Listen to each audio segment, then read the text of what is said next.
এজন্য একটা বলতেছি, রমজানে যদি কর্মচারীর থেকে কাজ কমায় দেয়, কাজ কমায় দেয়, কাজ যদি কমায় দেয় সহানুভূতিমূলক, এটা পর্যন্ত জান্নাতে যাওয়ার কারণ হবে, দুজক থেকে তার মুক্তি মিলবে। সহানুভূতিমূলক যদি কাজ কমায় দিল। কিন্তু আমাদের দেশে দেখা যায় কিছু কিছু কর্মচারীকে রমজানে কাজ আরো কয়েক ঘন্টা বেশি করতে হয়, রমজানে আরো কি করতে হয়, বেশি করতে হয়। বেশি না করলে মালিক বেতন দেয় না, বেশি না করলে বোনাস দেয় না।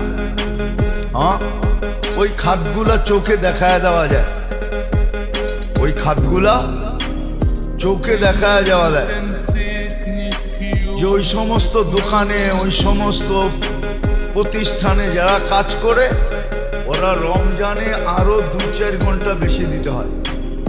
আবার মালিক বলেও বেটা সিজনের সময় যদি 2-4 ঘন্টা বেশি না দেয়, সিজনের পরে তো বেশিরভাগ সময় খালি মশা মাছি মারতে হয়, ওই সময় তো কাম থাকে না, কম থাকে।